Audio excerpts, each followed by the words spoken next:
Hello student, welcome back to our channel NEET Mantra. I am Prince Sharma, your biology faculty and mentor. So as many of you know, we are running a 50-day quick revision series on our channel NEET Mantra.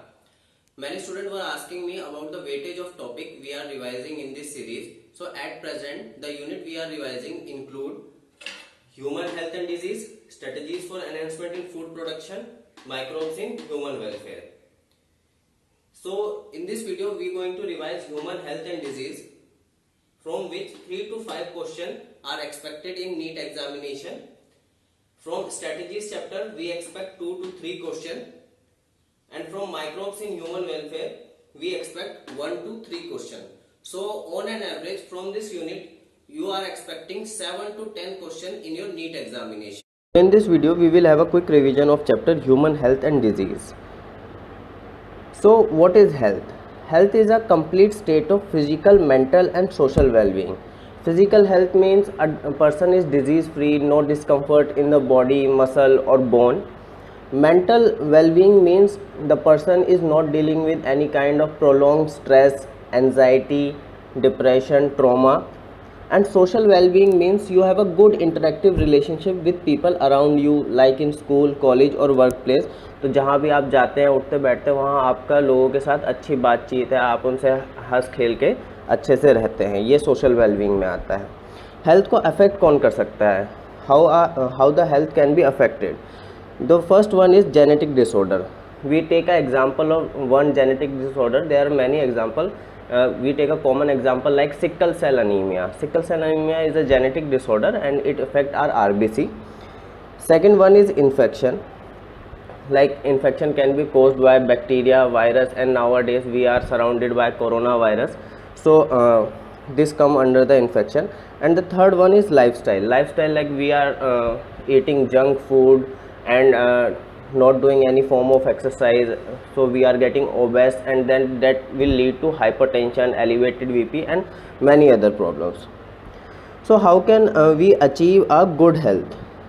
So first we have to aware people about the disease. हमें लोगों को बताना पड़ेगा कि इस disease से ऐसे बच सकते हैं. जैसे अभी सरकार बताइए कि कोरोना से बचने के लिए मास्क पहनना ज़रूरी है, सैनिटाइज़र ज़रूरी है, हैंड वॉश ज़रूरी है, उस टाइप से. Second one is vaccination. Though there is no vaccination available for coronavirus, पर और जो डिज़ीज़ है जैसे कि पोलियो है, पोलियो की वैक्सीन अवेलेबल है, तो पोलियो से बचाने के लिए हम क्या है, वैक्सीनेशन करवाते हैं 5 साल तक के बच्चों का. उसके बाद प्रॉपर डिस्पोजल ऑफ वेस्ट. जो वेस्ट मटेरियल है उसको डिस्पोज किया जाता है प्रॉपरली, क्योंकि waste contain many type of pathogen. तो उनको चाहे आप घर पे हो, ऑफिस में हो या हॉस्पिटल में हो, proper disposal of waste is necessary. Control of vectors like female anopheles which cause malaria, so we have to control this vector by keeping a hygienic surrounding. Next is maintenance of hygienic food. Hygienic food means clean food, no contamination should be there. What a health require for the maintenance? First one is balanced diet. A balanced diet means it has proper amount of carbohydrate, protein, fat, vitamins, etc. Personal hygiene, like आप साफ़ कपड़े पहने, अच्छे से नहाए धोएं और क्या है, अपने आसपास जो एनवायरनमेंट है वो साफ़ रखें. Regular exercise. आप रेगुलर एक्सरसाइज कर सकते हैं. In regular exercise you can do yoga, walking, running, you can also go to the gym. So this come under the regular exercise and this is how you can maintain your health. Next, we broadly divide disease into 2 categories. One is infectious, second one is non-infectious. And in non-infectious, we take an example known as cancer, which we will discuss later in this chapter. First, we discuss the infectious disease which are caused by pathogen. Pathogen can be any organism like bacteria, virus, fungi, protozoan which cause a disease. So first we have Salmonella typhi. It causes typhoid, which is confirmed by Vidal test. Symptoms of this disease are sustained high fever, weakness, stomach pain, constipation, and effects may be intestinal perforation, and death may occur in severe cases. Next we have Streptococcus pneumonia or Haemophilus influenza, which cause pneumonia. In pneumonia, symptoms are fever, chills, cough and headache. and effects are alveoli get filled with fluid leading to severe problem in respiration. Next we have rhinovirus which cause common cold. Symptoms are nasal congestion, नाक बंद रहती है, and discharge, sore throat, cough, headache. It affect nose and respiratory passage, not the lungs. Next we have Entamoeba histolytica which cause amoebiasis or amoebic dysentery. Symptoms are constipation, abdominal pain, cramps, stool with mucus and blood clot, and it infect large intestine. Next we have Ascaris which cause ascariasis. In this, internal bleeding, muscular pain, fever, anemia, and in this healthy person get infected through contaminated water and vegetables. Next we have Vaucheria, and to be very specific, Vaucheria bancrofti. It causes elephantiasis and filariasis or filariasis. In this, inflammation in lower limb and genital organ is there. Lymphatic vessel of lower limb get blocked and a fluid start to fill in them. Next we have Microsporum epidermophyton trichophyton which cause ringworm. So in this, appearance of dry scaly lesion on various part infect the skin, nail and scalp. अगर हिंदी में बोलें तो दाद, खाज, खुजली. Next we also see an infectious disease known as malaria, and we are seeing the life cycle of Plasmodium in this. In India, the most common Plasmodium is Plasmodium vivax, and the deadliest species of Plasmodium is Plasmodium falciparum, because its infection rate is very high and it infects every stage of RBC present in our body, and which will lead to death of the individual. So we start from this point. A mosquito which contain sporozoite stage of Plasmodium in its salivary gland bite a healthy human being, then this sporozoite stage will travel to liver with the help of blood, and they will reproduce asexually, and we are talking about human cycle here, and they will reproduce asexually in liver cell, and bursting the cell, then they release into blood, then they go to RBC and also they reproduce asexually. But when they burst the RBC or rupture the RBC, there is a toxin release known as hemojoin which cause reoccurring fever in 3-4 days and chills. Then in RBC they form sexual stages. So you have to remember this, in humans sexual stages is formed but sexual reproduction is not performed. So when this infective individual is bitten by a normal female Anopheles, then the gametocyte will be transferred through blood in the mosquito, and then this gametocyte will travel in the intestine of the mosquito and do the fertilization, and after that the sporozoite stage will travel to the salivary gland of this female Anopheles, and the cycle will go on like this. So this is the cycle of Plasmodium. तो देखिए, सबसे पहले क्या होगा कि एक आपका normal individual है, उसको एक इन्फेक्टेड जिसके स्लाइवरी ग्लैंड्स में क्या है, स्पोरोजोइट प्रेजेंट है, वो उसको बाइट करेगी. देन जो स्पोरोजोइट स्टेज है वो आपके लीवर में जाएगी, लीवर में जाके वो एसेक्सुअली रिप्रोड्यूस करेगी. उसके बाद वो वहाँ से बर्स्ट करके ब्लड में आएगी और फिर आरबीसी में जाके एसेक्सुअली रिप्रोड्यूस करेगी. और जब वो आरबीसी को बर्स्ट करेगी या रप्चर करेगी तो वहाँ पे एक केमिकल रिलीज़ होगा जिसको हीमोजॉइन बोलेंगे, और उससे क्या है, बार बार फीवर, चिल्स वगैरह आपको आएंगे. और आरबीसी में ये अपने सेक्सुअल स्टेजेस गैमेटोसाइट भी बनाते हैं. अब ये जो इन्फेक्टेड इंडिविजुअल है, इसको एक नॉर्मल एनोफ्लिस बाइट करती है ब्लड के लिए, तो उस ब्लड के साथ इस एनोफ्लिस में क्या चला जाएगा, आपका गैमेटोसाइट चले जाएंगे. और ये गैमेटोसाइट क्या है, मॉस्किटो के गट में या इंटेस्टाइन में जाके फर्टिलाइजेशन शो करेंगे. और फर्टिलाइजेशन के बाद ये क्या है, ट्रैवल करेंगे स्पोरोजोइट स्टेज बन के उसके स्लाइवरी ग्लैंड्स में, और फिर ये जो मॉस्किटो है ये फिर और लोगों को ऐसे फैलाएगा. तो इसलिए इसको इन्फेक्शियस डिजीज़ में काउंट किया जाता है. There is one more infectious disease known as AIDS, वो हम लोग अभी बाद में डिस्कस करेंगे. Next we have immunity. Immunity क्या होती है, जो भी इंडिविजुअल है उसकी क्या है, फाइट करने की क्षमता होती है, the ability of the host to fight the disease causing microorganism. जैसे कि अभी कहा जा रहा है कि जिनकी इम्यूनिटी अच्छी है, जो यंग है, उनको कोरोना वायरस के चांसेस कम है। क्यों है कम? क्योंकि उनकी इम्यूनिटी उस जो वायरस है उससे अच्छे से फाइट कर सकती है, अच्छे से उसको रोक सकती है। तो इम्यूनिटी को दो टाइप्स होते हैं, उनको हमने दो टाइप्स में डिवाइड किया है। The first one is innate immunity. Innate immunity जो आपके बर्थ से ही आपके साथ रहती है at the time of the birth, but it is non specific. ये स्पेसिफिक नहीं होती किसी भी माइक्रो ऑर्गेनिज्म के लिए, ये सबके लिए बराबर होती है। मतलब जिस तरीके से ये बैक्टीरिया को रोकेगी उसी तरीके से ये वायरस को रोकने का काम करेगी। इसमें 4 बैरियर है हमारे पास। The first one is physical barrier. Physical barrier में हमारा आता है स्किन। स्किन जो है वो किसी भी माइक्रो ऑर्गेनिज्म को एंट्री नहीं देती है। इसी में आता है म्यूकस। म्यूकस कोटिंग जो हमारी ओपनिंग्स हैं बॉडी की, जैसे कि रेस्पिरेटरी हो गई, गैस्ट्रोइंटेस्टाइनल हो गया, यूरोजेनिटल ट्रैक हो गया, वहाँ पे म्यूकस प्रेजेंट होता है। और म्यूकस क्या करता है, इनको क्या है, स्टॉप करता है, इनको हमारी बॉडी में एंटर नहीं करने देता है, इनको फंसा लेता है। तो इस तरीके से they can't enter the body of the individual. Second one is physiological barrier. Physiological barrier के एग्जांपल्स हैं हमारे acid in stomach and saliva in mouth. तो ये जो है, ये क्या है, they stop the microbial growth. Acid in stomach stop the microbial growth. The third one is cellular barrier. कुछ सेल होते हैं हमारे ब्लड में, जैसे कि leucocyte, neutrophils, monocyte. They perform phagocytosis.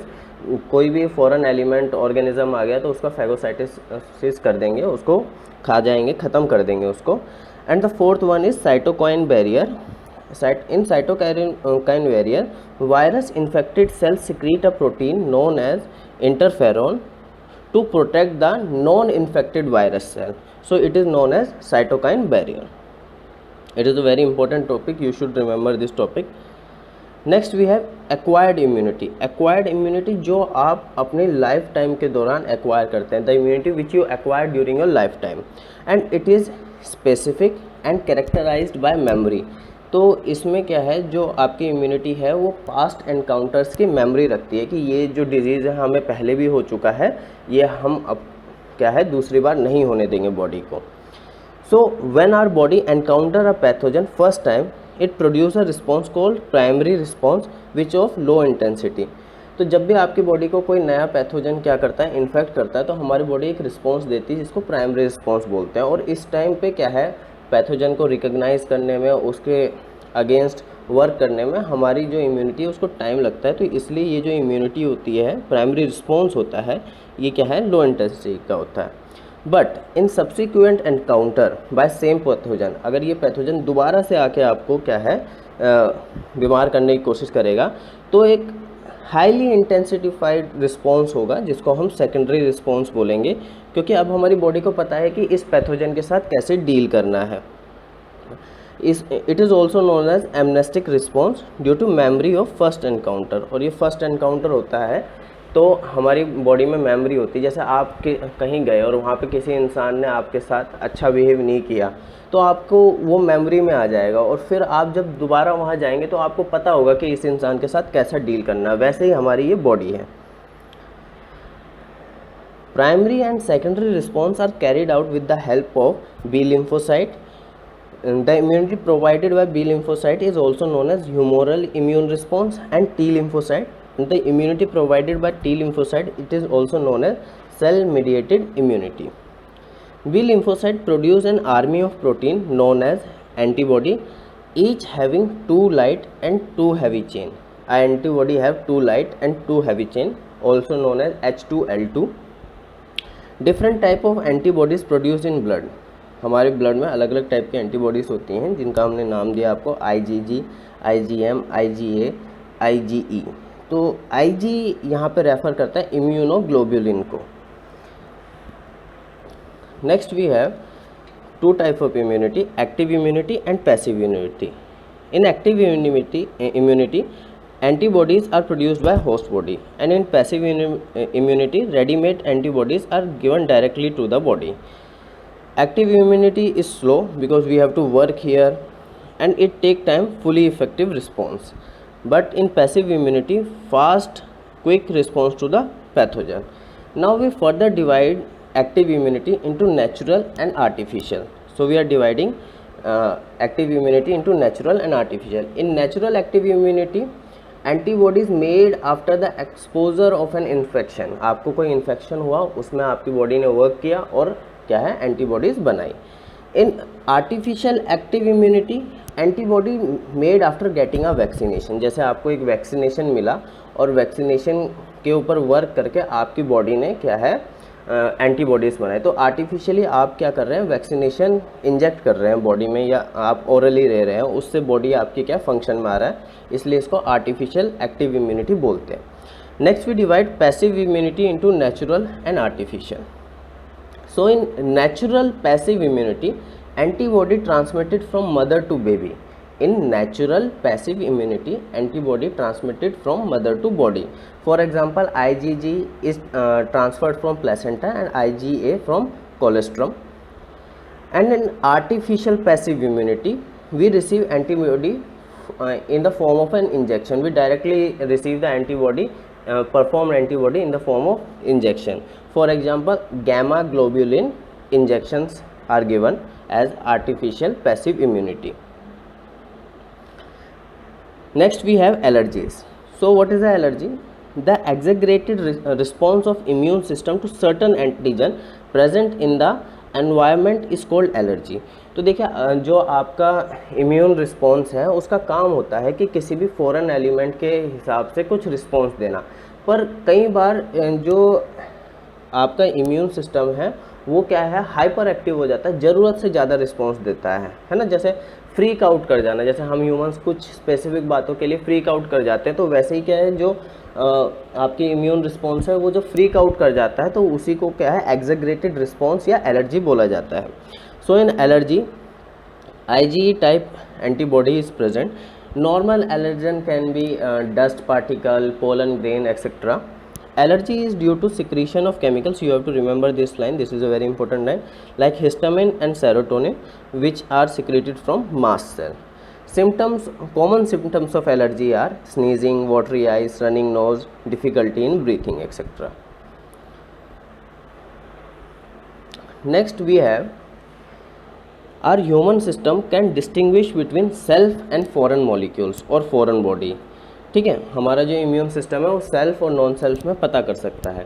तो ऐसे ही जब हम लोग क्या है, ग्राफ्टिंग करते हैं, like we transplant the kidney, so उसमें क्या होता है, जो हमारा सेल मीडिएटेड इम्यूनिटी है जो टी लिम्फोसाइट से आती है, अगर उसको पता चल गया, if T lymphocyte get to know that this kidney is transferred from outside, तो वो उसको रिजेक्ट कर देगा and it is known as graft rejection.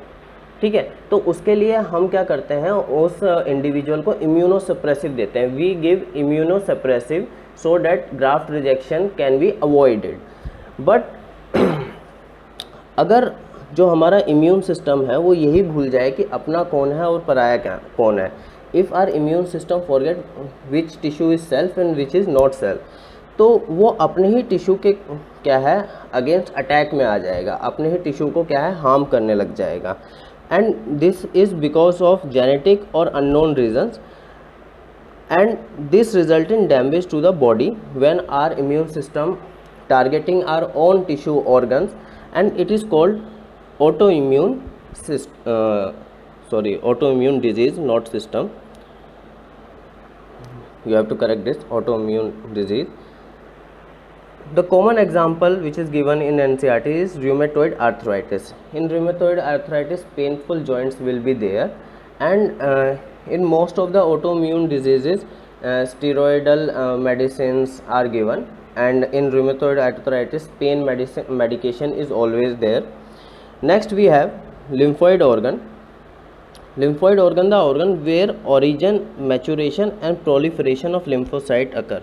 Lymphoid organ ऐसे ऑर्गन है जहाँ पे लिम्फोसाइट पैदा होते हैं, मैच्योर होते हैं और फिर उनका प्रसार होता है. प्रसार मतलब उनका फैलाव होता है, वो अलग अलग जगह जाते हैं, that mean proliferation. Primary lymphoid organ include bone marrow and thymus. जो प्राइमरी लिम्फोइड ऑर्गन है जहाँ पे ओरिजिन एंड मैच्योरेशन होगा और प्रोलिफरेशन होगा वो है bone marrow and thymus.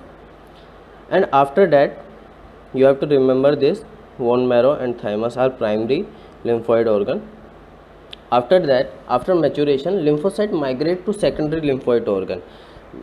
Some secondary lymphoid organ are spleen, lymph node, tonsils, pair patches of small intestine and appendix. And these secondary lymphoid organ provide site for interaction of lymphoid with antigen. Antigen कोई भी foreign particles को refer कर रहे हैं, foreign organism को refer कर रहे हैं, तो यहाँ पे लिम्फोसाइट क्या है, इनके साथ इंटरेक्ट करेंगे और क्या है, इम्यून सिस्टम को बताएंगे कि हमारे में फॉरेन पार्टिकल आया है, इनके खिलाफ एंटीबॉडी बनाए जाए, make antibodies against this antigens, और इनको क्या है, ख़त्म किया जाए, न्यूट्रलाइज किया जाए.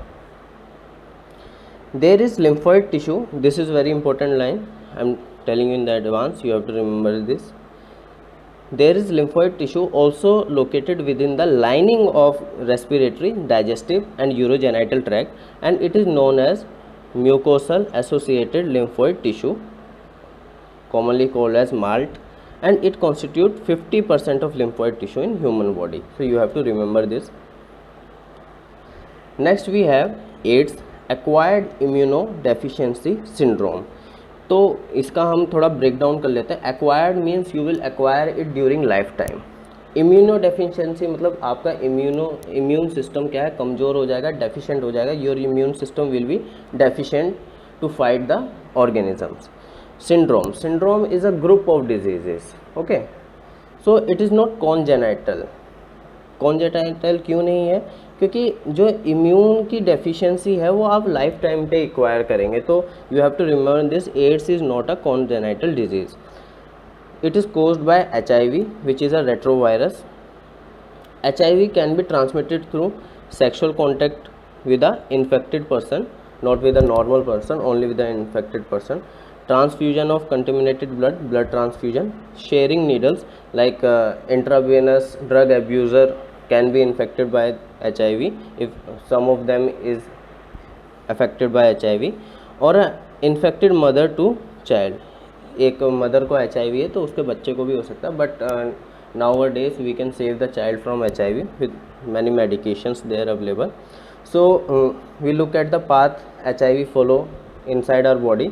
So first HIV will enter in our body, then it will enter into T cell and macrophages, then it will multiply in macrophage, which is also known as HIV factory. Then it will multiply in T helper and infect T helper cell, which will be destroyed, and then T helper cell will start to decrease and our immune system become deficient or weak. Immunity decreased, then AIDS will occur. Then later immunity come over by, मतलब उसके बाद immunity को, हमारी immunity इतनी week हो जाती है कि उसको छोटे छोटे जो बैक्टीरिया हैं, वायरस हैं, लाइक जो पहले नॉर्मल इंडिविजुअल की इम्यूनिटी को कोई फ़र्क नहीं पहुंचा सकते, वो भी हमें क्या है इन्फेक्ट करने लग जाते हैं, like mycobacterium, toxoplasma and many other viruses and fungi. HIV spread only through body fluid, not by touch, not by eating together or talking to a HIV person. So these are myth. We have to burst them. HIV only spread through body fluid. Diagnostic test in HIV is ELISA, enzyme-linked immunosorbent assay, and Western blot test is also done for the confirmation after ELISA. Treatment is by antiretroviral drug, but no antiretroviral drug is entirely successful and हम अभी तक इसका इलाज नहीं ढूंढ पाए हैं. तो prevention is better than cure in the form of AIDS. And if a person is infected with HIV or AIDS, the death is inevitable. तो 10 साल में होगी, 15 साल में होगी, पर डेथ ज़रूर होगी. और जो ये HIV है, इसका इंक्यूबेशन पीरियड 5 to 10 ईयर्स होता है, मतलब आपको 5 से 10 साल बाद इसके सिम्टम्स आने लगते हैं. Next we have a non infectious disease known as cancer. Normal cells show a property called contact inhibition. You have to remember this. By virtue जिसके कारण of which contact with other cell inhibit uncontrol growth.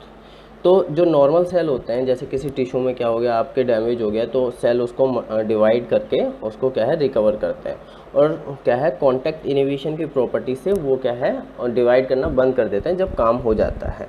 But cancer cell loss this property. उनमें contact inhibition की property नहीं है, and they continue to divide, वो continue divide करने लग जाते हैं, जिससे क्या है मास ऑफ सेल बन जाता है, जिसको हम क्या है ट्यूमर बोलते हैं। अब ट्यूमर को हमने दो तरीके से क्या है डिवाइड किया है। Benign tumour remain confined to original location and do not spread to other parts of body. तो ये क्या है, जहाँ पे होता है ट्यूमर स्टार्ट वहीं पे रहता है और बॉडी में नहीं फैलता है। Next we have malignant tumour, cell grow rapidly invading and damaging the surrounding normal tissue. Malignant tumour में एक प्रॉपर्टी होती है मेटास्टेसिस, जिसमें क्या है ये क्या है ब्लड के थ्रू पूरी बॉडी में फैलने लग जाता है और जहाँ भी कैंसरस सेल फंस जाएंगे वहीं आपका ट्यूमर बन जाएगा। So multiple tumour will form in malignant tumour. Next we have carcinogen. Carcinogen means cancer causing agent from which we can get cancer. We divide it into three category: physical, chemical, biological. In physical one we have radiation, ionizing radiation like X-ray, gamma ray, non-ionizing radiation like UV radiation. Chemical we have tobacco smoke causes lung cancer. Many other things can be there, but we taking the common example. And biological we have oncoviruses which activate the tumor in the body. Next we have cancer detection and diagnosis, how we detect the cancer and diagnose. So in cancer detection is based on biopsy in which we take a part of tissue जिस पे हमें शक है, we doubt this tissue have cancer, we take a part of tissue and then we will give it for histopathological study. Histopathological study means change in the structure of tissue और activities, जो हम tissue की study करते हैं कि ये normal से कैसे डेविएट कर रहा है, ठीक है। Then we count the blood and bone marrow test in which अगर सेल काउंट बहुत ज़्यादा इंक्रीज आ रहा है तो हम उससे भी क्या है पता कर सकते हैं। हम रेडियोग्राफी कर सकते हैं उस टिश्यू में, हमें ट्यूमर दिखेगा, सीटी स्कैन कर सकते हैं, एमआरआई कर सकते हैं, मैग्नेटिक रेजोनेंस इमेजिंग, जो इंटरनल ऑर्गन्स जो नॉर्मली सीटी स्कैन या रेडियोग्राफी में नहीं आता, उसमें हम एमआरआई से इंटरनल ऑर्गन्स की कैंसर की जांच कर सकते हैं, उनको पता कर सकते हैं। Next we have treatment of cancer. The common method of treatment of cancer include surgery, radiation therapy and immunotherapy. तो इन सब को मिला के अलग अलग जिस भी हिसाब से जो भी कैंसर है, सर्जरी का भी इस्तेमाल कर सकते हैं, रेडिएशन थेरेपी का भी इस्तेमाल कर सकते हैं और इम्यूनोथेरेपी का भी इस्तेमाल कर सकते हैं। Commonly known as chemotherapy, chemo. Several chemotherapeutic drugs are use to kill cancerous cell. मैं दो कीमोथेरेपेटिक ड्रग आपको बता देता हूँ। Two chemotherapeutic drugs are vinblastine and vincristine which are used in killing the cancer cell. And chemotherapy has some side effect like loss of hair, anemia will be there. And biological response modifier like interferons, हम अपने क्या है immune system को modify करने के लिए, उसको cancer cell के अगेंस्ट और अच्छे से काम करने के लिए कुछ मॉडिफायर्स देते हैं जिनको हम इंटरफेरोन्स बोलते हैं। Next we have the topic drug and alcohol abuse. We didn't include the whole topic of drug and alcohol abuse because हम इस पे पहले ही एक वीडियो बना सकते हैं और the link is in description for detailed drug analysis, so please look out for that. The only thing which are included in this topic जो हमने उन वीडियो में इंक्लूड नहीं किया है वो हमने सिर्फ यहाँ पे इस वीडियो में हम इंक्लूड कर रहे हैं। So tobacco. Tobacco contains nicotine, which is an alkaloid which stimulate adrenal gland to reduce adrenaline and non-adrenaline. You can also write here non-adrenaline, यहाँ पे आप लिख सकते हैं एपिनेफ्रिन और नॉन एपिनेफ्रिन। और इससे क्या होता है, जो एड्रेनलिन एंड नॉन एड्रेनलिन होता है, it give the person a feeling of calmness, and due to this feeling of calmness वो क्या है टबैको के एडिक्ट हो जाते हैं बाय एनी फॉर्म, लाइक आप ओरली ले रहे हैं, उसको स्मोक कर रहे हैं किसी भी फॉर्म में। And smoking paves way to hard drug, जैसे कोई स्मोकिंग करना स्टार्ट करता है तो वो क्या है हार्ड ड्रग्स की तरफ भी धीरे धीरे जाएगा। स्मोकिंग के नुकसान क्या है? Smoking causes cancer of lungs, urinary bladder, throat and oral cavity. So many students will ask कि cancer of lungs is okay, throat and oral cavity okay. How does it cause urinary bladder cancer? So the waste material which our body will remove from our through the help of urine, जो हमारा waste material urine के through क्या है remove करेगी, तो उस waste material की वजह से due to that waste material in our body urinary bladder cancer is there. Next we have bronchitis, inflammation of bronchi, emphysema. इसमें क्या है, जो surface area of alveoli is reduced, it is a chronic disease. अगर आप 5 से 10 साल smoking कर रहे हैं तो एम्फाइसीमा होगा. Next we have coronary heart disease, means जो कोरोनरी आर्टरीज और वेन है वो ब्लॉक हो जाएंगी इसमें. एंड गैस्ट्रिक अल्सर, आपके स्टमक में स्ट्रक्चर अल्सर्स हो सकते हैं due to smoking. Adolescence or commonly known as teenage. It is a period or a process during which a child becomes mature in terms of attitude and belief of effective participation in society. इसमें क्या है, जो बच्चा है वो mature होता है, उसके अपने पर्सपेक्टिव बनते हैं, अपनी सोच बनती है, अपनी धारणा बनती है, और वो सोसाइटी में अपना जो योगदान है वो देने के लिए सक्षम होता है. It is a period between 12 to 18 years, और इसको एक ब्रिज माना जाता है चाइल्डहुड और एडल्टहुड में. और इसमें जो बच्चा होता है वो बहुत वॉलेटाइल होता है एंड उसके जो थॉट्स होते हैं वो बहुत ज़्यादा एक्सपेरिमेंटेशन के होते हैं. तो during this period why a child do drugs और any form of this kind of activities. So main causes is curiosity, need for adventure, excitement, experimentation और pressure to excel in academics, perception of being cool. कुछ बच्चों को लगता है हम ये smoking करेंगे तो हम कूल लगेंगे, etcetera. Unsupportive family and peer pressure. I explain peer pressure here is when you are influenced by other peer, your peers, जो आपके साथ के बच्चे हैं, your colleagues, your fellow student, to act in a certain way. Like you have a group of 5 to 6 people and you go in the group and 4 people are doing smoking. so वो धीरे धीरे आपको influence करने लग जाएंगे, तो आप भी उसको स्मोक करने लग जाएंगे कि ये करना, उनके प्रेशर में आ जाएंगे. That pressure is known as peer pressure. कि कोई क्या है, 4 लोग कुछ गलत चीज़ कर रहे हैं तो उनकी संगति, जो हम वर्ड यूज़ करते हैं संगति, फेलोशिप, वो आपको क्या है इन्फ्लुएंस करने लग जाएंगे. और why a person do drug? It is because the feeling of euphoria. Euphoria is a short-lived intense excitement and happiness. तो बार बार आप उस यूफोरिया को फील करने के लिए, उस एक्साइटमेंट को फील करने के लिए, to feel that excitement you will continue doing drugs and soon you will be addicted. So what are effect of drugs?